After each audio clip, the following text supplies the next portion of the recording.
आप सभी ने इन दिनों सोशल मीडिया पर अद्दू डिफॉल्टर का वीडियो कहीं ना कहीं ज़रूर देखा होगा, क्योंकि ये लड़का सोशल मीडिया पर काफ़ी ज़्यादा वायरल है। ये लड़का कभी आपको पुलिस के साथ दिखाई देता होगा, तो कभी कोर्ट में, कभी कभी ये जेल में देखा जाता है। ये 16 साल का लड़का इतना ज़्यादा वायरल है कि पूरे इंटरनेट पर इसके लाखों में फ़ैन फॉलोइंग है। लेकिन एक बात जो इस लड़के के बारे में सभी को अजीब लगती है, जो कहीं ना कहीं सभी के दिमाग में खटकती है, वो है इसकी कातिल मुस्कुराहट जो हर वक्त उसके चेहरे पर रहती है। चाहे सिचुएशन कैसी भी हो, ये मुस्कुराना कभी नहीं छोड़ता। अगर आप इसकी वीडियो देखेंगे तो आपको ऐसा लगेगा जैसे इसको किसी बात का खौफ ही नहीं है। ना तो ये पुलिस से डरता है और ना ही कोर्ट कचहरी से। कुछ लोगों का कहना है कि अद्दू की बहन के साथ अन्याय हुआ था और उसी का बदला अद्दू ने लिया था। लोग इसकी असली सच्चाई से अभी अनजान है। अद्दू डिफॉल्टर की असली सच्चाई सुनकर आपके पसीने छूट जाएंगे। तो आखिर ये वायरल लड़का कौन है और इसका क्या नाम है, ये कहाँ का रहने वाला है, सब कुछ जानेंगे हम आज की इस वीडियो में। Hey everyone, welcome back to the another video. I am Bhavana and you are watching Bhavana clips. Addu defaulter के नाम से सोशल मीडिया पर वायरल होने वाले इस लड़के का असली नाम अब्दुल फैजल मोहम्मद है। इस लड़के ने अद्दू डिफॉल्टर के नाम से अपना सोशल मीडिया पर अकाउंट बनाया हुआ है। अद्दू दिल्ली के वेलकम नगर इलाके का रहने वाला है। कहने को तो इसकी उम्र सिर्फ 16 साल की है, लेकिन इसके कारनामे तो भाई बड़े बड़े गुंडों को भी मात देते हैं। अपनी वीडियो में हमेशा हंसता मुस्कुराता हुआ ये लड़का ना तो कोई रक्षक है और ना ही कोई मसीहा और ना ही एक अच्छा इंसान। हम ऐसा क्यों कह रहे हैं, आपको आगे वीडियो में पता चल जाएगा। हालांकि कुछ टाइम पहले तक लोगों को अद्दू की वीडियो देखकर ये लगता था कि इस बच्चे के साथ ज़रूर कुछ बुरा हुआ है, इसलिए लोगों ने हमदर्दी में अब्दुल फैजल की वीडियो को भर भर कर लाइक्स देना शुरू कर दिया। यहाँ तक कि सोशल मीडिया पर एक यूजर ने अद्दू का नाम लवप्रीत बताते हुए उसकी एक कहानी भी सुना दी कि अद्दू की एक बहन थी जिसके साथ साल 2015 में किसी लड़के ने दुष्कर्म करके उसे मार दिया।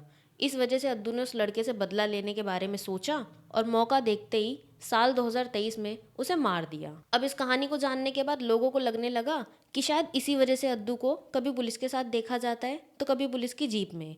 बस इस वजह से लोगों के अंदर इस लड़के को लेकर हमदर्दी आने लगी कि वाओ कितना अच्छा भाई है और उसने जो किया वो सही किया है। लेकिन आपकी जानकारी के लिए बता दूं कि मर्डर तो अद्दू ने किया है, लेकिन इसके पीछे जो कहानी बताई गई है वो पूरी तरीके से गलत है।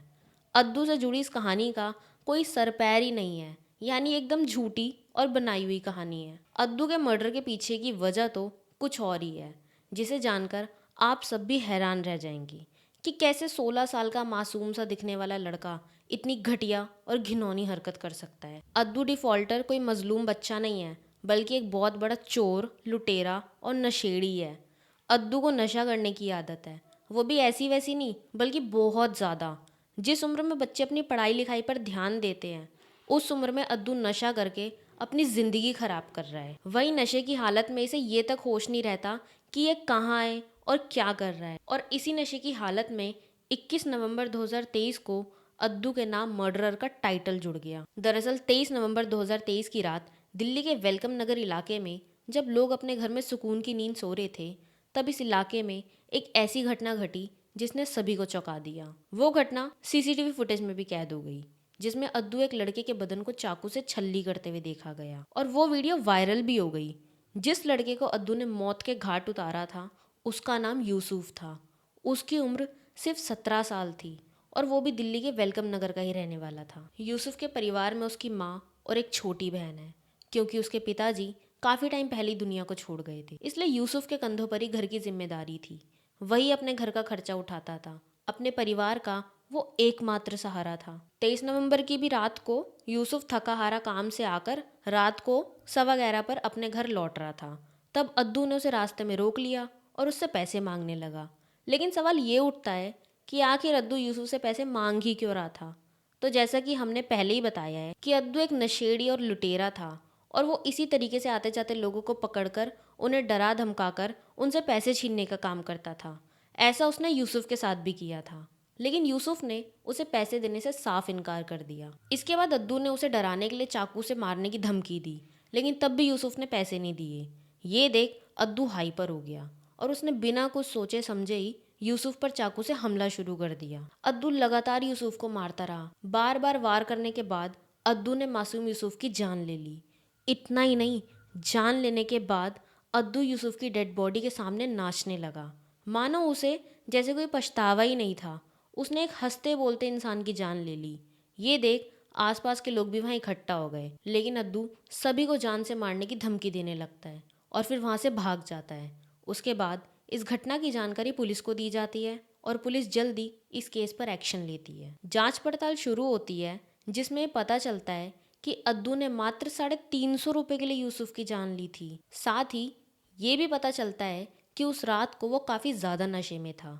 यूसुफ का मर्डर करने के जुर्म में अद्दू पर एक्शन लिया जाता है और उसे बाल सुधार गृह में भेजा जाता है। इतना ही नहीं, अद्दू पहले भी एक इंसान की जान ले चुका है। आपको यकीन नहीं हो रहा होगा, लेकिन ये सच है।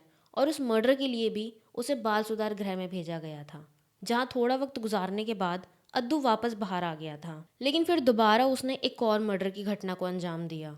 अब फिर से उसे बाल सुधार गृह में भेज दिया गया अपने गुनाहों की सजा काटने। इन सब के अलावा अद्दू पर हत्या, लूटपाट, चोरी जैसे कई और मामले भी दर्ज हैं।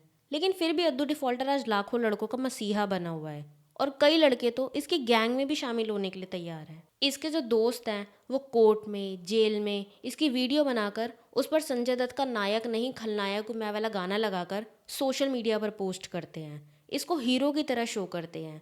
वही अद्दू के वीडियो इतने ज़्यादा वायरल हो रहे हैं, जहाँ देखो बस इसी का दबदबा है। हालांकि लोगों को पहले ये लग रहा था कि अद्दू ने जो किया वो सही किया, उसने अपनी बहन का बदला लिया। पता नहीं किसने अफवाह बना दी, किसी को नहीं पता चला। लोगों को भी पता नहीं क्या हो गया है, सोशल मीडिया पर दिखने वाली हर एक चीज़ पर ऐसे आंख बंद करके भरोसा करने लगी है ना, बिना उस इन्फॉर्मेशन को वेरीफाई किए, बिना उसे क्रॉस चेक किए। लेकिन सच्चाई क्या है वो हम आपको बता ही चुके हैं। इस मासूम चेहरे के पीछे एक दरिंदा छुपा हुआ है, जिसने यूसुफ की जान ली और उसकी माँ का इकलौता सहारा भी छीन लिया। अब आप खुद ही सोचिए कि उस माँ पर क्या बीत रही होगी, जिसने अपने इकलौते बेटे को खो दिया, वो भी अद्दू जैसे इंसान की वजह से, जिसने नशे में चूर होकर केवल 350 रुपये के लिए यूसुफ को मौत के घाट उतार दिया। आपको क्या लगता है, अद्दू को कड़ी से कड़ी सजा मिलनी चाहिए या नहीं? क्या ऐसे ही बाल सुधार गृह में रखकर कुछ वक्त बाद उसे छोड़ देना सही होगा? अपने ओपिनियन कमेंट सेक्शन में ज़रूर बताएं। चैनल पर नया तो चैनल को सब्सक्राइब करें, वीडियो को लाइक करें। मिलते हैं एक और नई वीडियो में किसी नए केस के साथ।